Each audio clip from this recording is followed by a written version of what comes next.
showing up. My name is Nicola Murphy, and I'm a chartered marketer and entrepreneur, and I'm the founder of Belfast Lean In. For those of you who don't know what Lean In is all about, it's a movement that was founded by Sheryl Sandberg about 3 years ago to encourage women to lean into their ambitions, whatever they may be.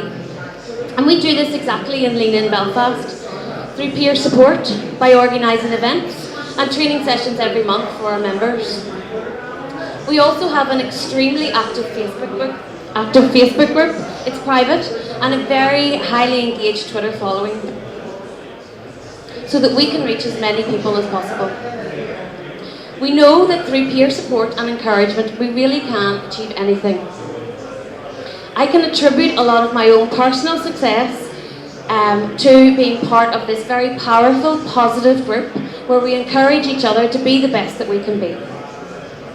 Together, we definitely can be better, and to date we have over 250 members from all walks of life. We have doctors and lawyers and surgeons and digital marketers and people from the third sector, developers, people from the tech sector, from all stages. So we aren't exclusive. If you're at the start of your career, if you're at the end of your career, we believe that having an open policy, everybody can benefit from each other and each other's experiences.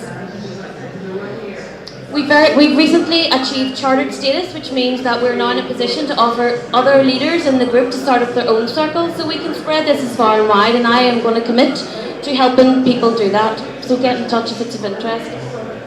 I've ambitious plans to get the whole island of Ireland leaning in, and I think we can do this if we join forces.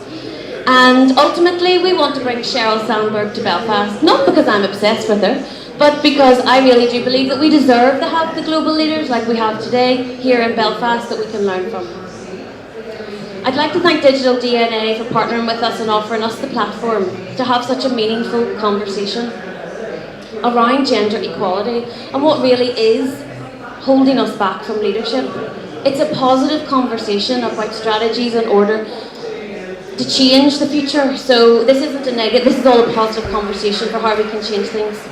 Special thanks for Sarah Travers of Bespoke Communications for offering her time and professional service to do this, and also to the amazing lineup here that I'm very privileged to be in their company of. And thank you all for showing up. That in itself means that we can really change things as a powerful force. So without further ado, I'd like to hand over to Sarah to get the show on the road. Thank you. Thank you very much to Nicola, and a big round of applause for Nicola and the great work that she's doing here in Belfast and indeed in Northern Ireland to encourage more women to go into leadership. I too am in awe of this wonderful panel sitting beside me. Some of them have been speaking today and have packed out the theatres. So we're going to explore exactly what it says here on the board in front of us, the notion of the sticky floor. I don't know why it's sticky floor, it's sticky everything today, isn't it? It's absolutely boiling. But what is holding women back from leadership? And just to give you a little bit of a flavour, first of all, about myself, I actually absolutely feel that I had my own barriers to leadership. I was a journalist with the BBC for 17 years. I went freelance a couple of years ago, and I can't tell you how liberated I feel. But I think that was just the whole juggling of being a mum of 2 kids, working shifts, living in Portstewart and driving, 120-mile round trip every day. I kind of hit a wall at the midlife crisis and went, there must be an easier way to make a living. But I did have a sense at the time of a little bit of a, have I failed here? Have I failed that I didn't stay in this job, that my parents paid for me to go to university? I was a journalist and I needed to stay with the BBC, and that was that.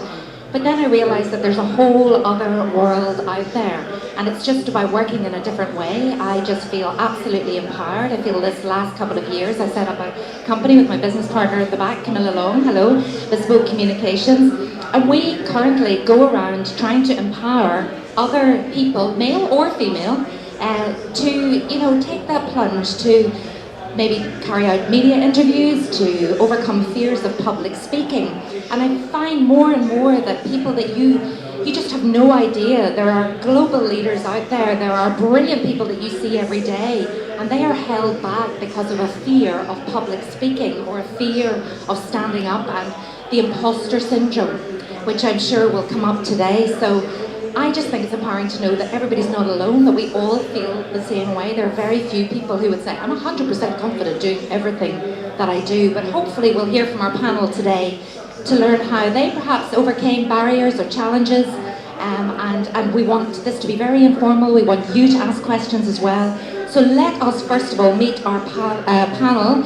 I'd love if you could start off with a little elevator pitch, maybe starting with Joris, Minne on the end there. Tell people who you are, what you do, and a little bit of something we didn't know about yourself.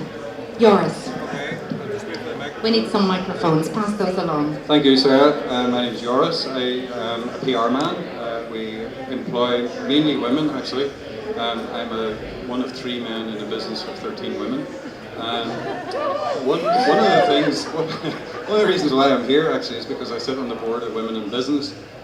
It's sometimes a secret that I keep to myself, because as soon as I start talking about being a member of Women in Business, people start getting a bit uncomfortable. Why would a man be a member of a feminist group? But maybe I can explore that a wee bit later. I think one of the things that motivated me in the first place was a catastrophic 3 years of my life when I became a house husband. My then wife had a baby. I chose to stay at home, and then immediately everything went wrong, horribly wrong. And so I have a very good notion of what it must be like, certainly that bit of being a woman trying to get back into work after 3 years absence and talking baby. So anyway, that's me for now. I'll pass this on. We'll come back to that. That is fascinating. We want to hear more about you being a house husband. And well done for trying, for goodness sake. But yes, yeah, we all feel that pain, so well done to Joris. And I love your story. I can't wait to hear this girl from Armagh who ended up going to work for NASA. Hello, tell us more, Sinead. Yep, Sinead O'Sullivan. I'm currently living in Boston and I'm at the Harvard Business School. I'm an aerospace engineer. I go to Harvard via Georgia Tech, where I worked for NASA, and before that I did a lot of work with the European Space Agency. I guess I'm involved in this panel, and it kind of means a lot to me because I work mostly with men in engineering and research and design, and I've been exploring not only the notion of a sticky floor but also a glass ceiling for many years through all of the different projects that I've worked on. Brilliant. Well, you're very welcome, and welcome back to Northern Ireland. What a great lady. And another great lady, and another journalist on the panel. We have lots of journalists here today. Hello, Nicola. Hi, Sarah. Thank you very much. Yes, so similar background to Sarah, broadcast journalist. Studied here at Queen's and then on to University of Ulster for the MA there. Worked here in Northern Ireland for about 5 years, maybe, in broadcast, TV and radio, before moving to Manchester 4.5 years ago to Manchester City to work for City TV as a broadcast journalist and reporter there. It's also, a lot of this resonates with me as well because I'm a mum as well. I've got a little girl who'll be 2 next month. So so a lot of this kind of resonates with me, is very kind of current in my life as well, and the obstacles and the challenges and everything that comes with trying to juggle everything. So yeah, I'm looking forward to this discussion. In what was, again, another male-dominated area. Yeah, okay, thank you. We'll talk more soon, Nicola. And hello to Elizabeth. Hello ladies and gentlemen.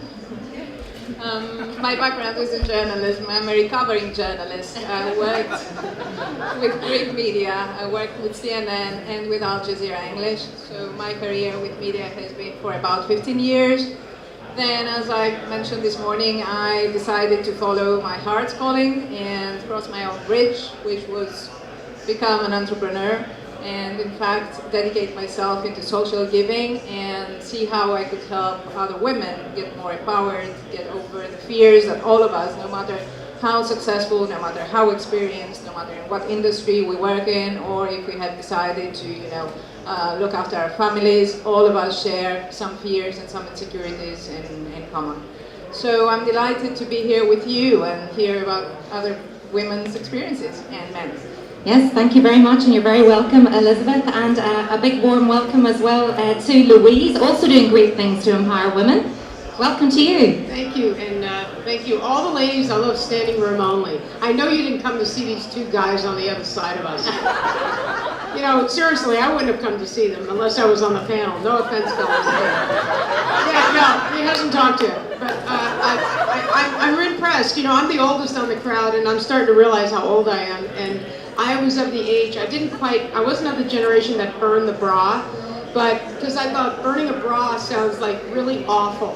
But I'm of a generation that really was in the baby boom when, you know, when you were working with men, you just sort of got on with it. And sexual harassment was like, you know, over the water cooler. And I know it sounds trite, but I think what I learned then is what I would train women to learn now, is you've got to be able to be flexible. Men can be just awful. I mean, I have brothers and they're awful. But at the end of the day, what I decided to do later in life is I didn't have a calling necessarily. I just thought, well, you know, there's a better way for this, and all I wanted to do was do what people did for me, was give me a chance. So to empower women, or to whatever you want to do, is to educate them. You know, it's the old story of when you can bring a horse to water, you can't make him drink. So that's what we do. We do mobile technology in emerging markets for women because they don't necessarily have the access. And when you have access, you have everything. And I have to say, one last thing. These gals here, like, I want to come back as each one of them. Mm-hmm. I don't want to come back as them. I'll never want to be a man. There was never a time in my life that I ever wanted to be a man because I thought, they're not that smart. Like, we're way smarter. But, you know, you'll prove me wrong. Yes, Damian, you have to prove her wrong because, you know what, we're delighted that two men are sitting on this panel today. So a big round of applause. It's a brave thing to do. And Damian Cranney is doing great things for equality here in Northern Ireland. Tell us more. No pressure, no pressure. The only thing I can do now is break into song. I think there's just no way I can follow that. Or just bow at Louise's feet. Well, yeah. You know, full disclosure, so I local boy, spent some time away, came back here 10 years ago to set up a creative technology studio called Big Motive. So what do? We are a design firm that build apps for clients mainly in the digital content sector. Games, work with BBC, people like that. So I know Nicola, and I've kind of followed her progress in Lean In. We're friends. She was a client of mine many years ago. And I did actually ask her, I said, why do you want me to be on this panel? Because I feel like I'm kind of either the warm-up act or the kind of person who kind of doesn't quite fit. You've got yours there, you've got yours. Well, yeah, you know, that's a tough act to follow as well. So I think part of the reason is... We lost audio. We're back.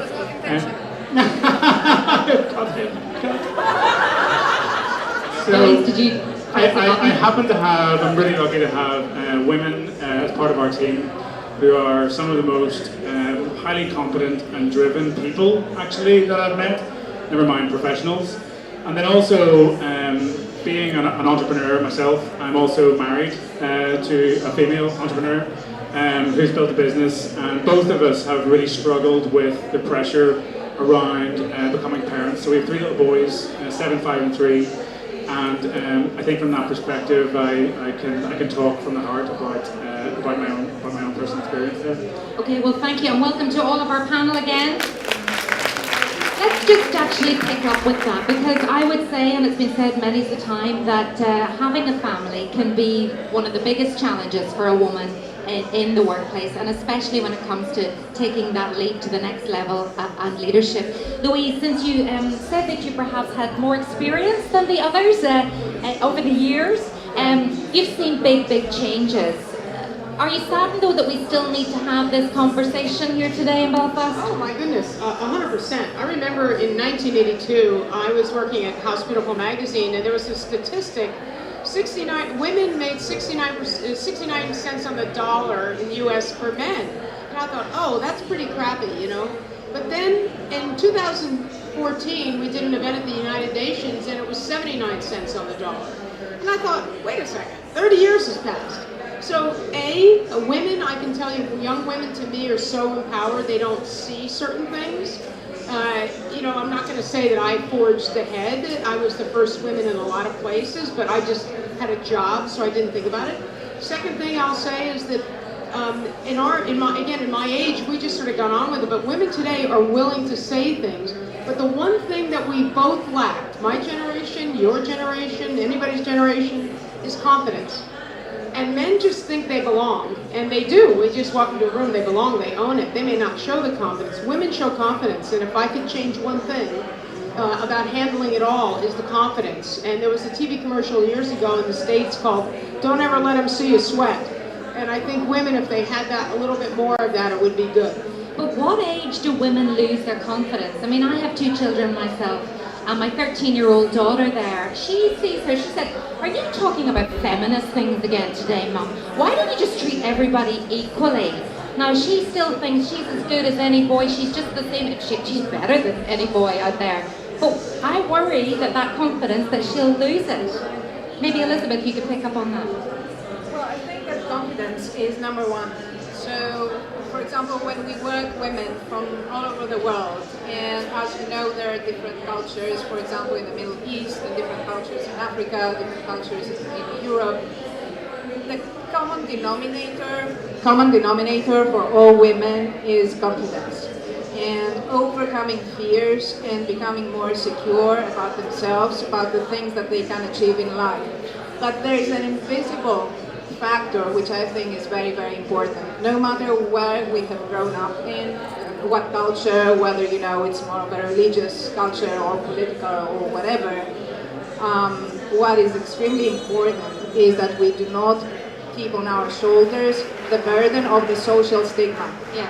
And what is expected from women is that we look after our families, we raise our kids, and nothing else is of equal importance, all right, of that priority. If we do, we are considered as bossy, bitchy, overambitious, So all the negative adjectives are, given as labeled to us. And that's why I think, and I'm saying that the number one factor is overcoming fears and becoming more secure and more confident about the things that you want to do in life without feeling guilty about them. How do we do that though, Elizabeth? That's very easy to say, and I read an article of yours a couple of years ago. You'd been at a conference and you talked about the 250 women there and the overriding confidence that was coming from them. You talked about the speakers having a lack of fear, having a clear vision, and having a passion for what they do. Is that the key? Yes. How do you overcome those things that we've grown up with? The doubt, the self-doubt, the imposter syndrome? I think that it is very important to find what we call self-purpose in life. So what is our heart's calling? So if our heart's calling is to pursue a career, then we need to do that and go after it. If our heart's calling, our vision, our inner vision is to look after our families, then we need to go after that. I don't think it's healthy for our inner balance and for our confidence to be in two minds, for instance, and to question ourselves all the time, or to be indecisive over the things that we want to do. Of course, it is a work in progress. And of course, it is very much a matter of learning from our peers, learning from other women, reading a lot, and networking. So one of the things that we do as Global Thinkers Forum is we try to bring women from diverse backgrounds together and give them the opportunity to exchange knowledge, to network, and to discover their competencies. At the same time, it is very important to discover one's weaknesses and vulnerabilities, because if we are not aware of them, then we cannot overcome them and build on our strengths. Okay, well, networking obviously is very key. I've seen that myself over the last couple of years, and actually that whole notion of a giver's gain, if you empower others or help others but you're not looking for anything in return, all these doors open up. It is incredible. Let's just move on there to Nicola. I'd love to talk a little bit more about Man City Football Club, which was actually my late dad's favourite football club. He was a big Peter Reid supporter all those years ago. Obviously football, and we're almost in the throes of probably lots of footballing widows in here, with the whole of Northern Ireland heading off to the Euros at the minute, and indeed the Republic. But you've moved into a male-dominated industry, but tell us a little bit about how that happened. You started playing football, for goodness sake, so you were challenging those stereotypes from no age. Yeah, just like you say, Sarah, from I was knee-high, I just was in love with football. My mum was a champion Irish dancer, so there were great hopes for her daughter. But unfortunately, I had 2 left feet on the stage. But when it came to football, I just loved it. So I played with the boys' team in primary school. When there wasn't girls' teams, it just didn't happen. And I played right through my school years, university years. And yeah, I just loved the sport and always have. So that kind of was one of my main passions anyway. And obviously I trained as a journalist. Another passion was media, and so I thought, well, I'll try to combine the two. So I did my MA, graduated, and then just kept getting in touch with clubs really to try and get some work in football. And how did that go? Were there barriers? Yeah, oh yeah, initially yeah. I mean, I sent my CV to various clubs. I did some work myself here with some community teams and always kind of tried to keep my hand in. But it is, obviously it's a male-dominated industry, but thankfully that is changing a bit, I think. Slowly, but it is changing. So it was difficult to begin with, and I got an interview at City and I went over not thinking really anything of it. And the next thing I was offered the job, and that was 4.5 years ago. I've been there since, and I've had a wonderful time. But it is a constant challenge. It is, like you say. And what tell us about some of those challenges? Do you encounter a lot of sexism? Not really. To be honest, actually, it's not. I mean, you can go into press rooms, especially at away games. You walk into a press room, and 99% of the time you'll be the only female in there. Sometimes you get a few looks, but for the most part, I think people are starting to see that women are much more involved in the game. It's opening up. The women's game itself is taking off, which I think has helped. You see a lot more women's football on TV. You see a lot more female commentators as a result. Some, obviously, females working in the male game as well. So yeah, I mean, it is changing. I think it's still got a long way to go. But I think how many times do you get asked, do you know the offside rule? Yeah. I mean, that old chestnut. Yeah, Most men don't even know that think either. not anymore. I would like to think.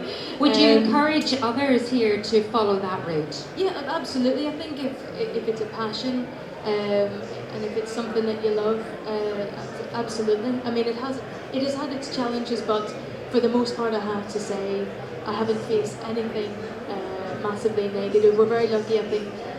My former colleagues in the audience too, Sharon, she was Man City's club photographer for 8 years. Sharon. So we've been through a lot together as well, and when Sharon would have started there would have been very few. There's a lot more females in the club, and one of our head of communications is a female, the first and only in the Premier League. Brilliant. So she has a big emphasis on getting women into the game, and has certainly helped us and many other women as well. So it's happening, but slowly, very slowly. Brilliant, okay. And Sinead, I'm fascinated by your story too. Tell me how it all started. Where did you grow up? Well, I'm from... If you hold the mic right up, because I think there are a few issues with sound. I'm from Armagh originally, and I went to Queen's University in Belfast, where I got my undergrad in aerospace engineering. How many girls were on the course? So actually at the time I thought there weren't very many. There were 3 out of 25, and I thought, wow, that's a very small number. But actually, when I went to work at Georgia Tech, out of 200 engineers, there were 2 females. So I thought Queen's was pretty bad, but it got a lot worse from there. In fact, when I started at Georgia Tech, there were no female toilets, and I used to have to walk to the next building to go to the restroom. Good grief. And why did you want to go into aerospace engineering? I've always wanted to do something in aerospace or engineering, and I've been interested in aircraft and space for a long time. So aerospace engineering for me was a very natural choice. And yeah, I don't regret it. Like some of these other industries, there have been a lot of challenges, and sometimes you think, is it worth it? Could I do something that makes my life a bit easier? But I mean, the thing is, if you're passionate about something, you know, the rest of the problems seem somewhat more insignificant. So, but apart from not having any toilet facilities, which is a basic human right, I would have thought, what other barriers did you encounter? I think a lot of the barriers, the biggest barrier for me was loneliness in my job, because I was working maybe 20 hours a day, and I couldn't socialise with my colleagues because they were all men and they were very cautious of me. And for example, you know, you would say, do you want to go grab a drink? And they would turn around and say, look, I'm sorry, I'm married. And you learn very quickly then that actually you are by yourself, and you know, when you work so much, you lose that social aspect of your job, and it makes it very hard. Even being in a room one-on-one, you're very conscious that you're making people feel uncomfortable, and knowing that makes having meetings and and discussions and forming groups quite difficult. But you're doing a lot now to help others coming behind you, other women.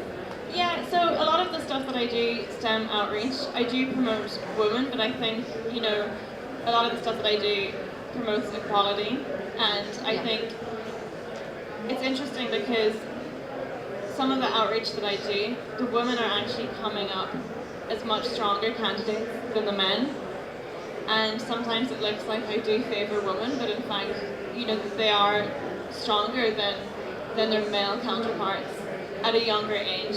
And so you kind of look at that and think, what happens in between a 15-year-old being stronger than a man in this field versus a 25 or 35 or 45-year-old where it's nearly inverted. And that, for me, that is the age gap that you need to look at and say, how are the opportunities being offered within those years different for men and women, and how can you kind of equalise them? And obviously that's the tipping point for most, because that's when the families start. Do you have a family?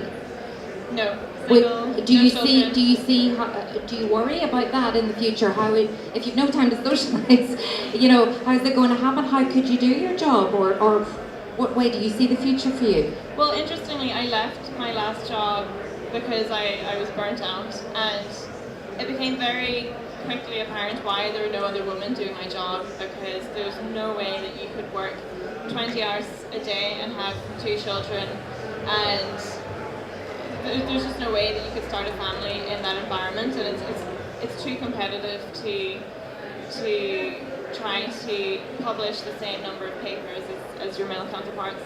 And even, you know, the odd time that men would come in and they'd have children with them, and this is really interesting, they would come over to me and say, I have a meeting, and kind of give me their child, even though I was one of the only people in my office with no children. So, you know, and I remember going to a meeting with one of the heads of NASA one day, covered in baby vomit because someone had given me their baby to look after, and I didn't have a change of clothes because I wasn't expecting to have to look after No, I'm sure. a baby that morning. But I mean, it's the dynamics are very interesting. Thank you very much. Joris, let's go back to you being the house husband. You know, I think that's a really brave move, and it's really that help at home that women need. And I know your wife Jill is a very successful and a great business leader and a great role model, does great things with business in the community. Is that the key? Is it about being a team? Is it about supporting each other? Yeah, it is. Actually, it wasn't with Jill, it was with a former wife. That's Excuse me, okay. That's So how bad. That's how bad things got. That's how bad things got. Just before I answer that, I want to pick up on what Sinead has been saying, because the fact is, there is a gender apartheid here, and it exists everywhere. Probably in various sectors more so than in others, but I've seen it, and I hang my head in shame when I hear stuff like this. You know, I mean, it's one of the reasons why I joined Women in Business. There is an injustice. There is a massive injustice here. And if people can't see it for what it is, you know, they're blind to it. Misogyny does exist. It's a very damaging and poisonous force. And I feel that because I'm on the other team, that actually I'm on the inside, and I could probably do more to help gain the equality that Sinead is talking about. Because it's not going to be women alone or men alone. You know, it's going to have to be a joint effort. The whole thing has to be a joint effort. So do you find that from men you get a little bit of a chuckle at you being a woman in business? No, from women I do. There are certain women who get very sort and of how annoying is uncomfortable. that? It's very embarrassing actually, because, you know, they say, what are you, a feminist? Like, what kind of, you know, there's something creepy about it, there's something a bit weird, there's something a bit odd about it. And that's because, you know, we're still in the business of accepting that leadership is some kind of male attribute. Therefore, women who want to be leaders have to be like men. Therefore, they do not want to upset the boat. This business of confidence that Louise and Elizabeth are talking about can only be tackled, you know, if men and women actually do this together. Women in Business does this every couple of weeks. We have network events that are there in order to provide a platform which will help women gain confidence. And it's the only way forward is to do it together. Okay, I'm going to pass the mic along now, because I'd love, we are eating into our time at the minute, we're going to open it to the floor, but just, I want you all to just give me a tip, or for our audience here today, I even read an article recently, it was drawn to my attention by Nicola. People still refer to women dropping out to have their children and things like that. So there's this whole stigma, oh, dropped out, will never come back. What could we do now going forward? What would the takeaway be from this workshop today? I mean, Joris is great to stand up and be championing women's rights within women in business, and I applaud that, Damian doing the same. But what can we do as women to help more men understand and help us to empower ourselves to be leaders? So if you want to just pass the mic along, and if I could ask you all to comment on that.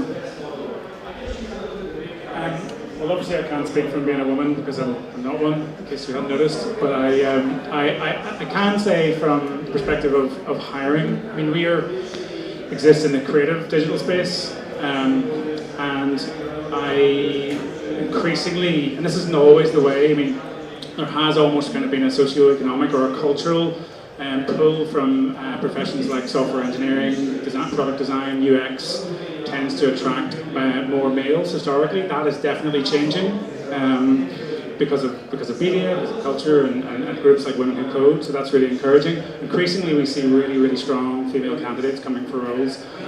So it almost creates a converse problem that you sort of almost don't want to be excluding kind of really good fellas coming through.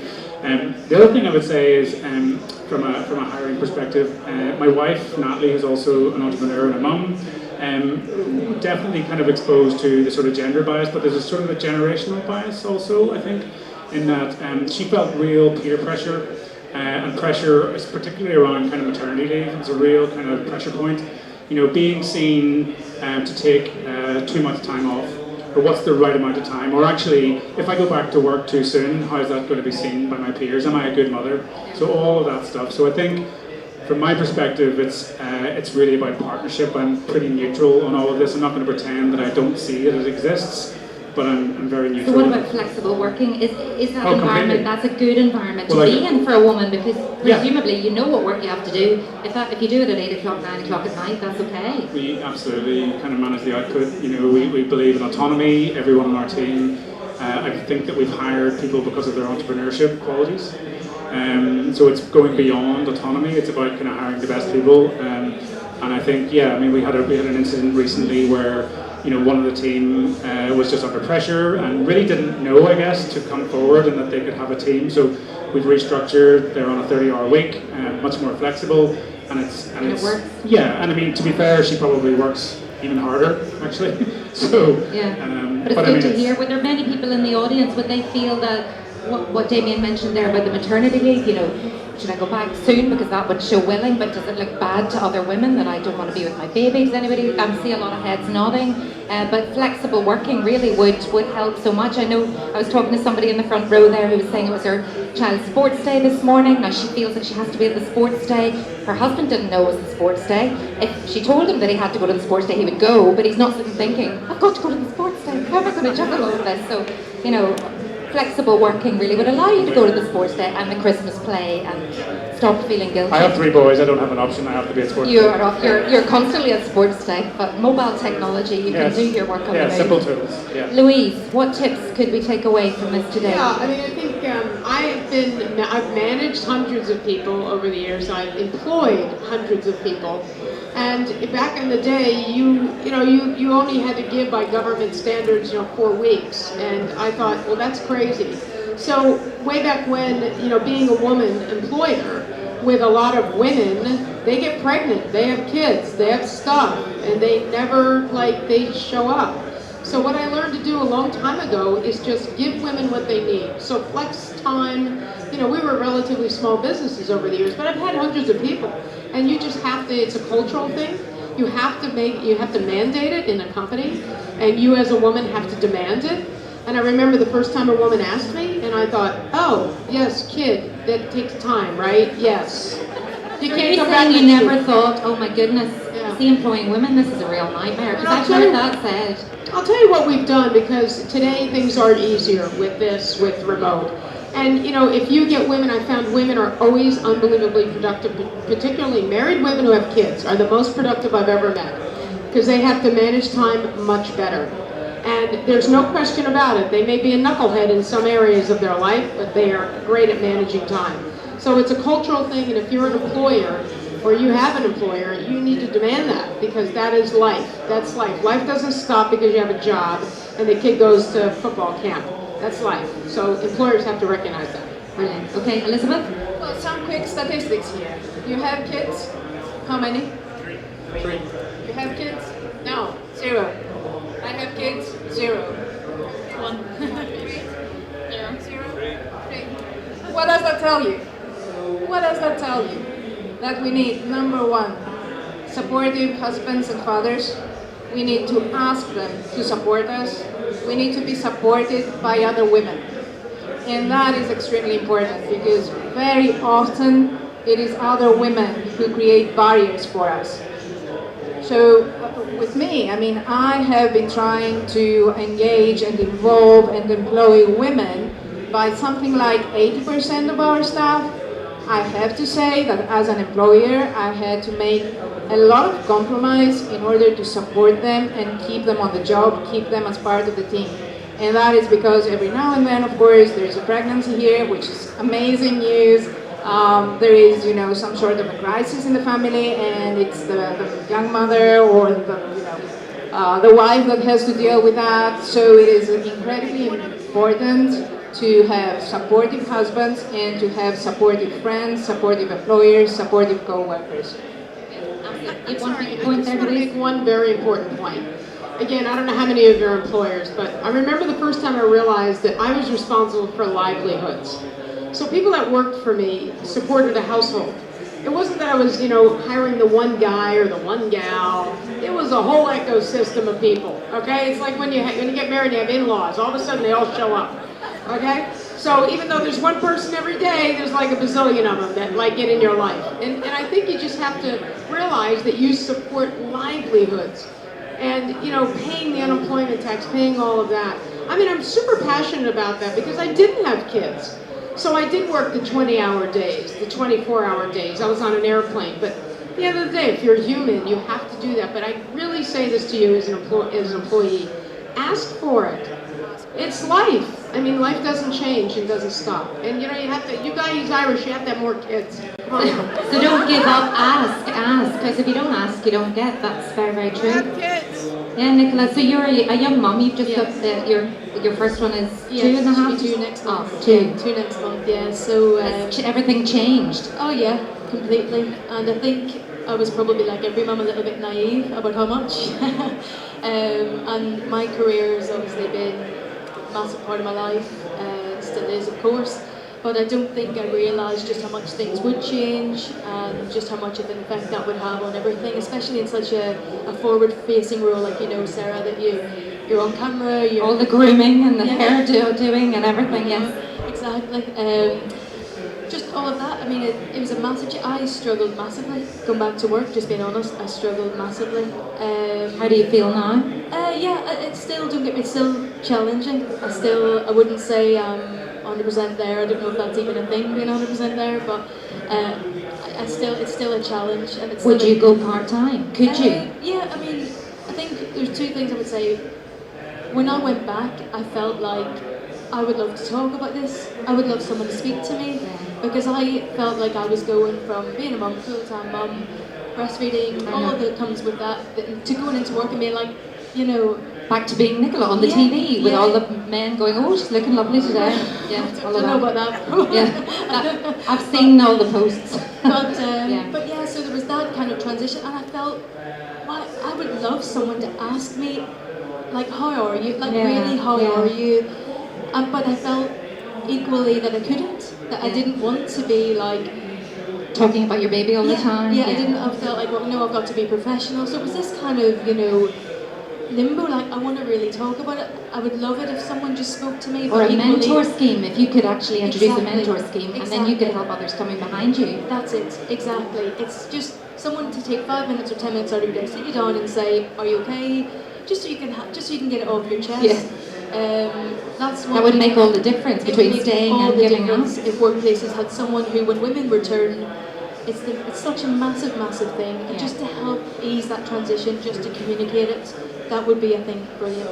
And I think the other thing is as well, a big lesson for me is that it's that realization that you are going to evolve, whether you have kids or you don't have kids in your life, or that you are going to change. Not massively, you're still the same person, but things are going to change that affect you, and I think it's like that's okay. Yeah. You know, that's okay. Kind of embrace that if you can. Because it's not just about having children; it's about life choices or curveballs that are thrown at you. And, Exactly. You know, and maybe we could bring Sinead in at that point as well. I mean, there are lots of things ahead. But do you see yourself as a leader now, Sinead? Yes. Yes. Woo! It depends who you ask. Do you have doubts? Do you feel the imposter syndrome sometimes? What I do is very hard technically on a daily basis because it's cutting edge research. So yes, it's hard to do because 9 times out of 10 I get it wrong, but that's just the nature of research. But while we're on this topic, I kind of want to push back on something that was said earlier when we're talking about, you know, the support network that we need. And this idea that we need a supportive husband, that we need a supportive partner. What about the massive number of relationship and single parents? Absolutely. And so, I mean, I was raised by single parents. My mom's over there. Where's Mom? She's gonna kill me later. And You did a great job, Mom. But seriously, in the US, there's absolutely zero help from others, and that's where I employ people. And what about other infrastructure? So what about people with no family or partner? Why are we not looking at the government for more support? Why are we not looking at regulation to come in, you know, and uniting against having no maternal leave in America? And so apart from looking at the people around us for support, why are we not looking at the institutions to increase the level of support? Because I think it is their job to take leadership. They, you know, they have the power in all of this, and they should be taking leadership. Yeah, in fact, we're probably luckier here than you in the US in terms of support. Absolutely. Yeah. But yeah, just kind of pushing against this idea of relying on a partner and recognizing that a lot of people don't have. Absolutely, and it would be wrong to just assume everybody's in the nuclear family, because that's so not the case anymore. It's a really good point to make. And Joris, a top tip from you that we could take away to, you know, encourage more people to perhaps see themselves as leaders. Do women even see themselves as leaders, or are you all just sort of feeling, I never saw myself as a leader. I wanted to do well in my job, but I always worked for somebody, and it's only now that I'm my own boss, I sort of feel like, oh, well, maybe I have an opinion, I can tell people. I just never saw myself within the organisation being a leader. Does anybody else relate to that? No, sort of, or does anybody see themselves as wanting to go? Are there managers in the room? No? Yes? Okay. I just wondered what tips or what takeaway you would leave from this session, Joris. Any tips I give you should bin them right away. No. I'd love to pick up though on what Nicola was saying about this back to work. You know, back to work mums probably face the toughest return to work of anybody. After babies, the hormones are flat. I mean, my own absence from work for 3 years being a house husband showed me just how impossibly difficult it can be to actually go back into the workplace with any degree of confidence. It took a long time actually to get back into it. But we have to smash the current givens. The system isn't right. We are still accepting that men in white suits, or white men in suits, and the male-dominated society, as it stands, is geared towards the male breadwinner, and it's a model that is 100 years out of date. We're not living in the 20th century anymore. We're in the 21st century, and we have to rewrite the rule book. And what Sinead is mentioning is actually the Women in Business Manifesto. We want to have education on entrepreneurship in primary schools so that young boys and girls develop that sense of confidence very early on. Yeah. We want to see diversity actually institutionalized. We want that regulated. We want to see legislation that makes it a lot more supportive of women. And women, whether they've got family or whatever, you know, have to get that sense of being on an equal playing field. We're not there yet. Yeah. That gender apartheid is still there. We need to agitate to break it. I'm going to marry him. You're going to marry him, yeah. He's pretty fabulous, isn't he, Joris? He's already got 3 kids. Yeah. Wife number 3. Let's open to the floor now, shall we? And yeah, we've got have we another mic, or shall I?